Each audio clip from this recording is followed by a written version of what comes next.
Even in a normal heart, the inherent automaticity of cardiac cells occasionally results in tissue outside the SA node discharging and depolarizing the organ. This is the mechanism generating ectopic beats, a phenomenon experienced by almost every person at some point. In the vast majority of cases, this is of no clinical significance whatsoever. However, as you will see, in some individuals, ectopics play a key role in triggering life-threatening arrhythmias. Also, principles learned from the analysis of ectopics can be applied to help with arrhythmia diagnosis. This is a normal heart, and it is in sinus rhythm. At this point, a region of the atrium has developed enhanced automaticity and has discharged a depolarizing current. Initially, it triggers atrial depolarization. The wave is transmitted by the AV node into the ventricular conducting system, triggering ventricular depolarization. This is a premature atrial ectopic, or as it is frequently referred to, a premature atrial contraction. On the ECG, the premature atrial contraction occurs earlier than the next predicted sinus beat. Also, and very importantly, you will appreciate that as the ectopic discharge originates in the atrium, it must be transmitted into the ventricles by the AV node, and consequently into the ventricular conducting system. Therefore, as the wave is transmitted at normal speed around the chambers by the conducting system, the QRS complex associated with an atrial ectopic is of normal duration, that is, less than 3 small squares in width. In fact, the depolarization wave from a focus situated anywhere above the physiological bifurcation of the bundle of His will enter both branches of the intraventricular conducting system. Consequently, the QRS complex associated with discharge from a focus situated anywhere in this region will be of normal duration. Now here's a different situation.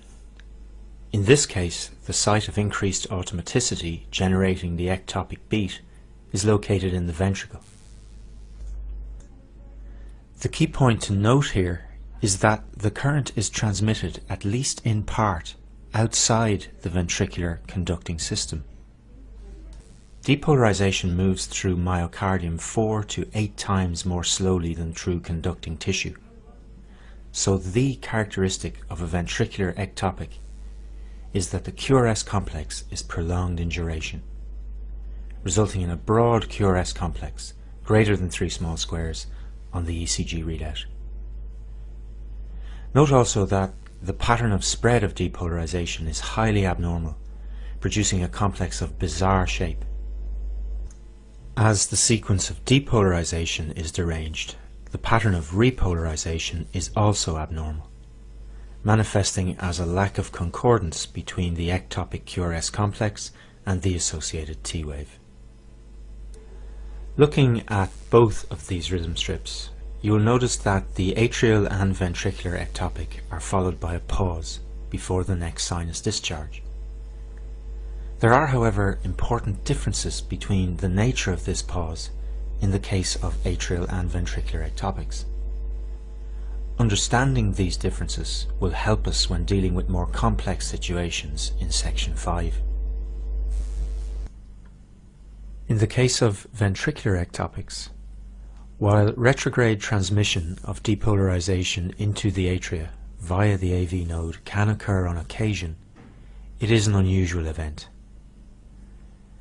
A ventricular ectopic, therefore, is not usually associated with retrograde depolarization of the structures of the atria, including the SA node.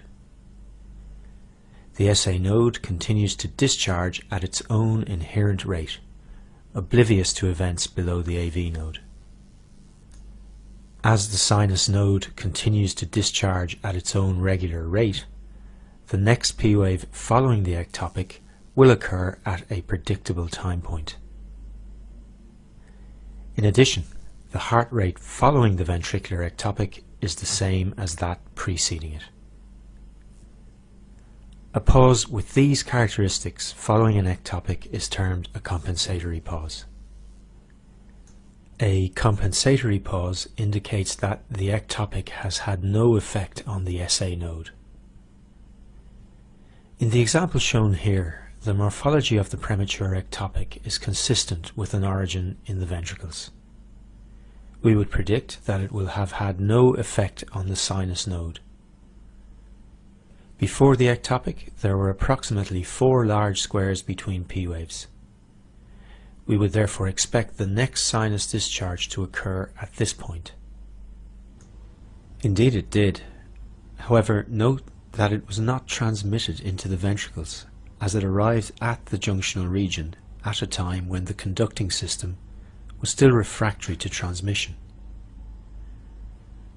Also, in this particular example, as the sinus discharge occurred during ventricular repolarization, it is buried within the T wave associated with the ectopic and is not visible on the ECG readout. We would still predict that the next sinus discharge would occur at this point, a further 4 squares on. This is indeed the case.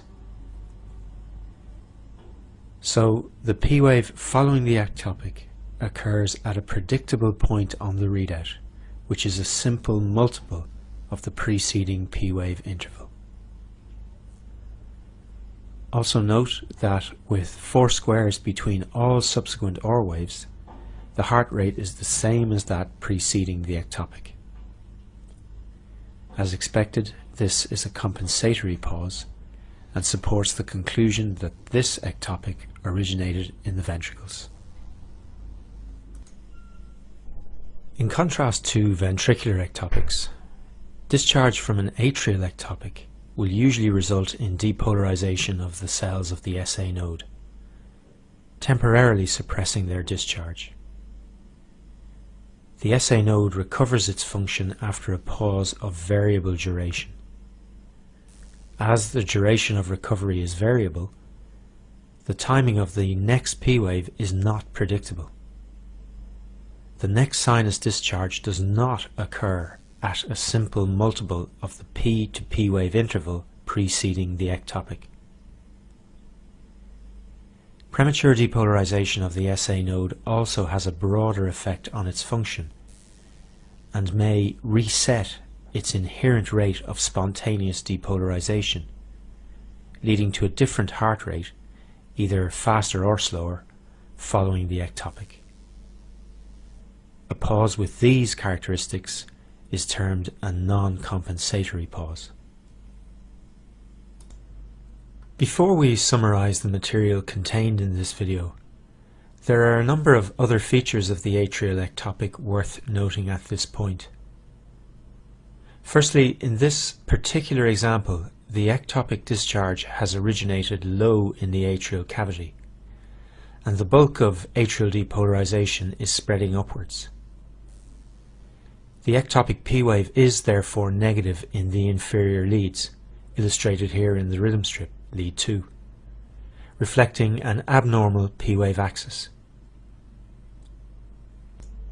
You may also have noticed that compared to the normal sinus beat, the PR interval is shortened in the ectopic. This reflects the fact that in this particular case, atrial depolarization has arisen from a focus closer to the AV node than the sinoatrial node. The time taken to reach the AV node is therefore reduced, and the PR interval associated with the ectopic is shortened accordingly. You will see shortly that precisely this type of analysis can help us determine the site of origin of arrhythmias. So, premature ectopic beats can originate from sites of enhanced automaticity in the atria or ventricles. Both occur early, that is, before the next expected sinus beat.